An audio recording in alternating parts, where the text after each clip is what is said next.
no greater sign that Liverpool and Arne Slot mean business than the fact that merely 12 hours after a massive derby win last night, we are back here at work at the AXA looking ahead to the game against Fulham.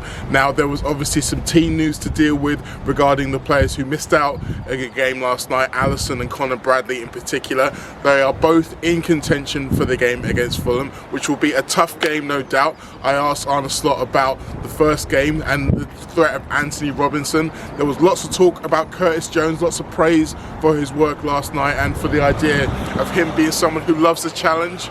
There was also some good words for Diogo Jota, who broke his goal scoring drought last night as well. But Liverpool are in this situation where they can't afford to look too far into the future. As much as everybody wants to bring in the title talk, it's still one game at a time for Arne Slot and for the rest of his team as well. We will dissect everything he had to say once we get back to the lab. Hello again, we are back already, as some of you may say, after another pre-match press conference from Arne Slot that happened a day earlier than everyone was expecting, which was an interesting decision by Arne Slot, but one I think governed by the fact that he intends to give all of his players a day off tomorrow. Who knows? Maybe they all want to go to the races. We'll have to wait and see. But I do think it's fascinating the fact that he is still trying to find extra time, any extra time to give them a little bit more rest and preparation, even with, after this Fulham game, the fact that there's going to be one game every 7 days. So we are here, we are ready to go over everything he said, and we should start with the team news because obviously it was a bit of a surprise that Alisson failed his concussion test and wasn't able to play against Everton. And obviously there was some talk that Conor Bradley may well make the squad for the Everton game, and he didn't. Now both of those two are in contention with Fulham. As Slot mentioned, there is really not a lot of wriggle room in terms of Alisson and what he needs to do to be past fit. If he does it, he will. If not, Kelleher will continue. With Conor Bradley, it's probably a little bit more of a manager's decision. He has to look at him and see how he's doing. But as we'll get on to, the idea of someone being back fit and ready in training does not necessarily mean they are back fit and sharp and ready to go in a match. So we'll have to wait and see what his decision is around the right back area.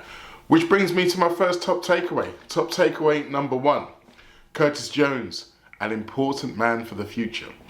Now, his surprise appearance at right back dominated the press conference this morning with quite a few different questions around it, including one of mine, which we'll come to later. But Arne Slot was unequivocal in his answer at the fact that he was able to do everything that the right back position demanded. It was something that it wasn't a new idea to him, something he'd been thinking about for a while, but it was also precipitated by the fact that there is such an injury crisis in that area. It was a similar situation with Jarell Quansah, as we heard when I interviewed him earlier this season. He mentioned the fact that Slot had thought about it long before it came to fruition. And you can tell that Slot is always thinking about these things. When you're a manager who likes having a smaller squad, you're always trying to look for a little bit of advantages here and there and thinking, well, maybe he can do this or maybe he can do that. So Curtis Jones got his chance. I think he also mentioned the fact that the first game against Everton, Liverpool weren't really creative enough. They didn't really deliver enough on the ball. So having another ball-playing creative midfielder in the team, even a right back, was kind of the idea. And if you look at Curtis Jones' heat map, he did spend the majority of his time in the Everton half trying to get things happen, trying to make things happen, trying to help out Mo Salah in particular. And I feel like that actually helped. It was an improvement in terms of attacking output it happened in the first game. The fascinating things with Curtis, though, are the two things that Arne Slot mentioned. One, the fact that when he was talking about his versatility, he said that Richard Hughes and I are always talking about plans for next summer, and having players who can do lots of things are always important. So that is a fascinating little nugget there, because you are thinking about how Liverpool are going to have to inevitably replace Trent Alexander-Arnold and what it takes to be someone who replaces him. Is it going to be a case of Liverpool looking to find a more conventional right back and then look to find the creativity elsewhere? Or maybe they're looking to find someone who can do both. And then there's obviously the idea of the reserves. How many right backs do you want? Because obviously Conor Bradley is suspected that he will be the first choice, but we have seen this season he is still struggling with injuries. We still don't know how often he's going to be able to maintain on the pitch. So the expectation was that Liverpool would buy another right back.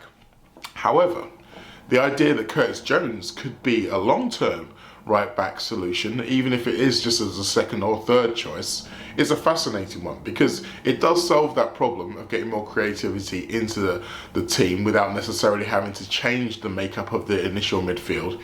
But it does also give you the option to be able to move him into midfield and bring on a more defensive minded right back later in the game. We'll have to remain to be seen whether or not, like Luis Diaz at centre forward, this is something that starts off as maybe an idea for a certain game or a certain area and then develops into something over time. Maybe Liverpool are thinking that they've got so much to do this summer in terms of transfers, then that might be one where they can maybe put a pin in it for future transfer windows and future ideas. We'll have to wait and see. The idea as well, the other thing that he said about Curtis Jones loving to be challenged. Now, I very much enjoyed this, and anyone who's seen Curtis Jones will know exactly how true this is. He does love a challenge. He does love it when people tell him he can't do things. He is that kind of guy who responds well to that kind of stimuli. And I think you could see it on last night, the way that some people may have said that he was a danger to play in that game after what happened at the end of the last game and the potential for more provocation from Evertonians and for him to maybe boil over. You know, he's a local lad, you know, he feels this game more than everyone else. There was not a bit of that. There was that strong challenge he put in on Decore towards the end of the game, and that was it. There was no hint of him losing his head or any kind of discipline. He was sharp, he was aggressive where he needed to be, he was everything that game demanded, and I take my hat off to him. And I'm pleased to hear from Arne Slot that it looks like we're going to be seeing Curtis Jones in a Liverpool shirt for the foreseeable future. Top takeaway number 2. Slot understands the referees make mistakes, but he remembers them all. Now, this was in the context of obviously the James Tarkowski tackle, where PGMOL have already come out and said that both on-field referee Sam Barrett, but more importantly VAR Paul Tierney, made a mistake in not giving James Tarkowski a red card for his challenge on Alexis McAllister. Now, me as an independent-ish observer, I can understand, I don't agree, but I can understand why they didn't want to give it. And the answer is simple. There was 10 minutes into the game. If you look at every referee, they are reluctant to make such a big decision so early in the game. Irony being, obviously, we're about to play Fulham, and Andy Robertson was given a red card on 17 minutes, I believe, so it does happen sometimes. But in a big derby game like that, with an inexperienced, in Premier League terms, referee in Sam Barrett, you can see how he, in particular, didn't give a red card straight away. Once you get to the VAR and the criteria for excessive force, and you look at where the contact was made on Alexis McAllister, then all kinds of idea of logic goes out the window. It absolutely had to be a red card. But Slot wasn't concerned. Slot was very conciliatory in the way that he spoke about referees, because he was asked on a couple of occasions about referee decisions. He was asked obviously about the offside that was given in Liverpool's favour. He was also asked about the standard of refereeing in England in general, which, as a man who's already had 2 touchline bans, I think is a fair assumption that they can ask him what he thinks about them. And at no point did he want to put the boot in on the referees. Now, it's interesting because I mentioned in the last press conference review that maybe some of his comments were seen as a leading, throwing down the gauntlet to the referees to maybe not fall into the trap that Michael Oliver fell into at Goodison Park in terms of being swayed by the crowd and those kind of things, and the element of a team having all the ball and still giving away lots of fouls.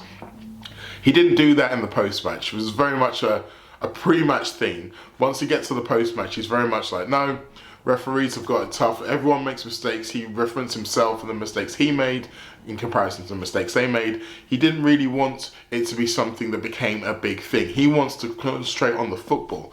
And I think that's the best way to look at it. I think also it helps when you're 12 points clear at the top, because you can say, well, these refereeing decisions haven't cost Liverpool a chance of winning the league. he did mention the fact that perhaps Liverpool were unlucky that Robertson's red card wasn't the first. Was the first of the game, and that perhaps there could have been a red card inside the first minute for a tackle on Robertson. But you can't really drive yourself crazy going back and poring over every incident, even though I know a lot of fans will be doing exactly that. The point is that once you've got to the 3 points, you have to just chalk it up to something that will happen every now and then and move on. He referenced the fact that in Holland the referees get just as much stick, possibly even more stick. I don't think this is an England problem. I don't think this is a Premier League problem. Although I do still think it is slightly a problem. I think we are in a situation where the standard of refereeing in general seems to have dropped. I don't know whether or not VAR has helped. I think it's made it harder to understand when mistakes are still being made. I think there is probably some improvements to be made to the system that would definitely help everybody. For example, last night, a subjective decision, you could say, around the tackle, rather than Sam Barrett having someone in his ear telling him what to think. I think that should be a situation where Barrett should say, look, I thought it was a yellow card situation. I probably would like to see it again in slow motion. Can you show me again? So rather than him being influenced by those in the booth, all the booth is there for is to give the on-field referee another opportunity to view the incident himself and make the decision himself. If the on-field referee still believes that that's a yellow card after having seen it in slow motion, yes, we probably don't agree, but I think more people will understand rather than it having a decision by committee, which sometimes muddies the waters. But as I say, that's a debate for pundits, for journalists, for fans. It's not a debate that Arne Slot wants to get into. Well, particularly having already got in trouble a couple of times. And it's probably for the best, really. Let him concentrate on winning football matches. Top takeaway number 3, injuries take a bigger toll than we realise. Now, this is something that I've mentioned on previous press conference reviews and something that, as a general fan base, I feel like we're getting a little bit more understanding of, but it's still worth repeating, particularly in the context of Diogo Jota. Now, Slot was asked this morning about the qualities of Diogo Jota and that ability to stay calm at the vital moment.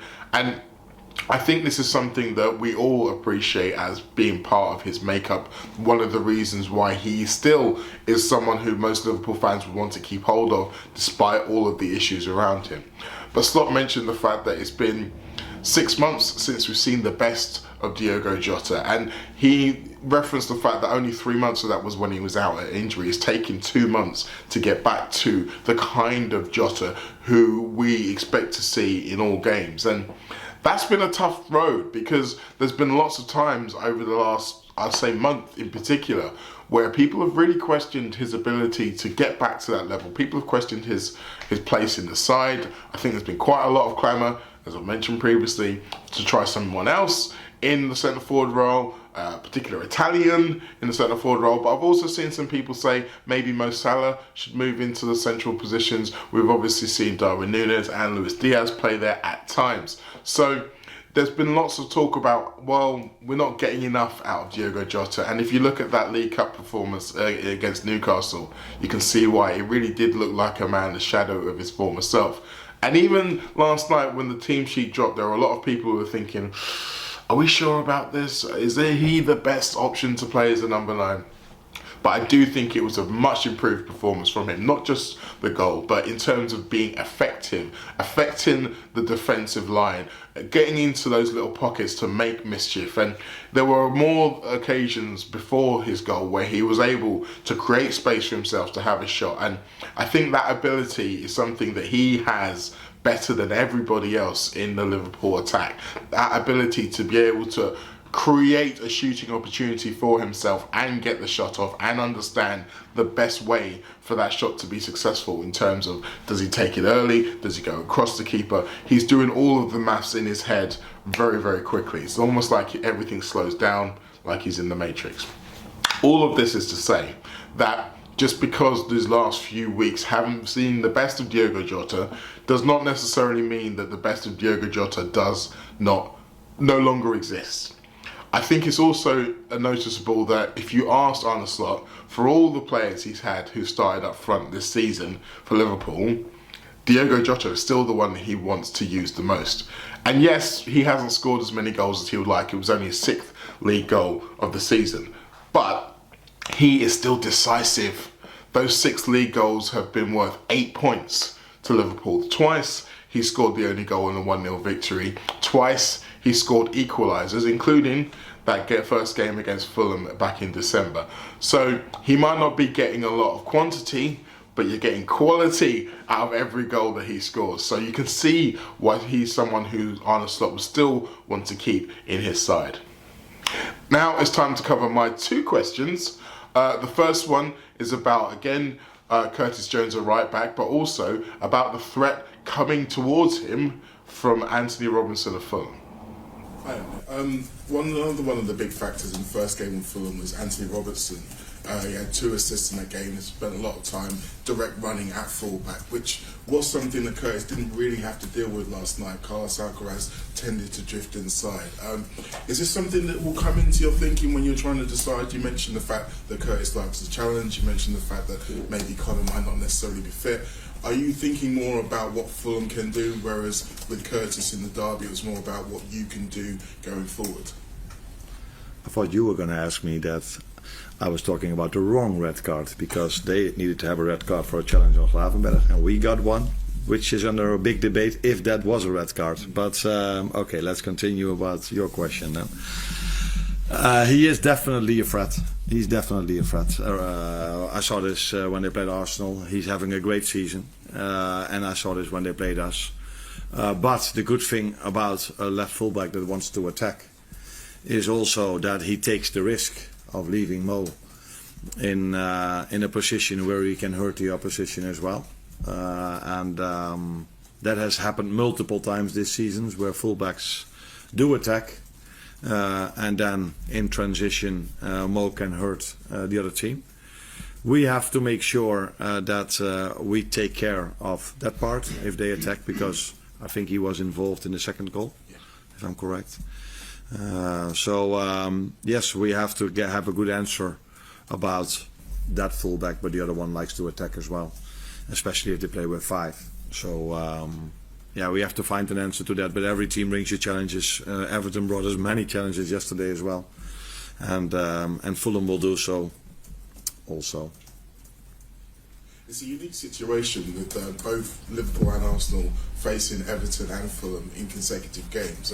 Did you get a chance to really pour over the Arsenal game? Because obviously they played with 3 at the back, which they hadn't done in the game before. And were you able to draw a few insights into what you may be able to face on Sunday? It is a unique situation, and that's why I think it would have been more fair if both teams would have played on the same day. All 4 teams would have played on the same day. But we have more than enough rest for the Sunday game, so it's not a problem for us. But I do feel for Everton that they play on a Wednesday night and have to have the early kickoff on Saturday. The good thing is that they play at home, and I know how much their fans can influence the game. So it's a unique situation. I did watch the game because it's always an interesting game to watch, and we play Fulham, so it would be weird if I would have not watched that game. And but after 2-0, I went to Manchester United Forest, which was also a nice game to watch. So first of all, very much love the idea that Arne Slot is trying to predict my questions and get it wrong. Sorry, Arnie, I'm not always going to go in the same direction. I like to switch it up every now and then. But no, getting back to the actual question itself.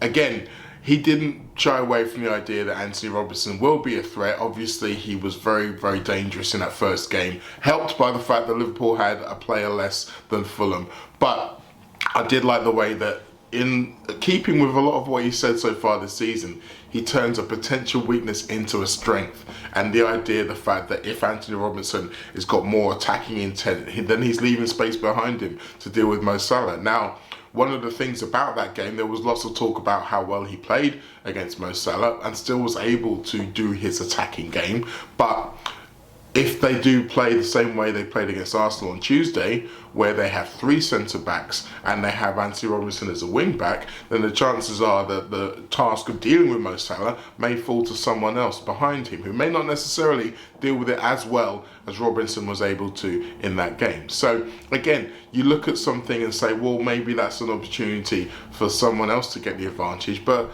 Liverpool can take their advantages from it as well. Another thing about Robinson is that Fulham crossed the ball more than any other team in the Premier League by quite some distance as well, and a lot of those crosses will come from him if he's playing a wing back. Now, Liverpool, I've got 2 great centre-backs in the air. There's no doubt about that. Virgil van Dijk and Konate are very good in the air. However, against Everton, it did look like they were beginning to struggle with the pure volume of aerial challenges they had to deal with. There were 39 aerial duels in that game, which is the most Liverpool faced in a game since the last time they faced Everton, which is 42. Now, on average, teams will probably have about somewhere between 15 and 30 aerial duels in a game. So 39 and 42 is a lot more than what they're used to. And as I say, it did start to wear and tear on them. But if you've got a guy in Robinson and a team in Fulham that like to cross the ball a lot, then maybe that's something Liverpool are going to have to deal with again on Sunday. But hopefully they will deal with it better. Now, the second part of my question, or should I say my second question, was in reference to the fact that Fulham did play differently to what they normally do, and the fact that this is a weird situation where Fulham and Everton are both playing Liverpool and Arsenal, and then they're kind of swapping around. And the opportunity for each team to learn about their future opponent by watching them play their rivals. Now, Slot kind of used it as a vehicle to talk about the difference between the rest and recuperation time and why he was in favour of Everton's request to move the game back to Tuesday. It was nice that he was thinking about Everton, trying to be nice to them, trying to think about their thoughts and needs, wasn't it? Or maybe it's just because he now wants Everton to do him a favour and beat Arsenal and have the best possible opportunity. He didn't acknowledge the fact that it wasn't really an issue for Liverpool in terms of rest and recuperation because there is so long still with the game being on Sunday. But for Everton, they have their lunchtime kickoff after playing on Wednesday evening, so it's going to be tough. It's a good thing they've still got James Tarkowski to play then, isn't it? I guess. Yeah, it's an interesting one because it's more a case of Arne kind of trying to see where the line lies with the Premier League and those kind of things. This is something that he has discussed at certain times previously in terms of the ability for each team to match up in terms of preparation time, rest and recovery. But sometimes you win them, sometimes you lose them. Hopefully, it won't do Everton too much damage in that big game on Saturday. I will be there, interesting enough, at Goodison Park to cheer them on as an interested independent observer and journalist to cover Everton versus Arsenal. So it'll be interesting to see how that one goes down. Unfortunately, I won't be going down to Craven Cottage the next day, but I will be featuring on the Anfield Wraps post-match content, so keep an eye out for me there. I will also be on the Late Challenge once again on Monday, and you will hear from me on This Is Anfield and on my Substack page. My review of last night's game is already there. Go check it out. This show is going to be turned into a podcast and it will be out on there as well. So for those of you who don't like to watch but prefer to listen, you can do it over there. Well, there you have it. Another press conference review done. I've got to wrap this up because I'm about to get in a taxi and go down to see LFC TV. So if you're watching that tonight, check me out there. See you next time.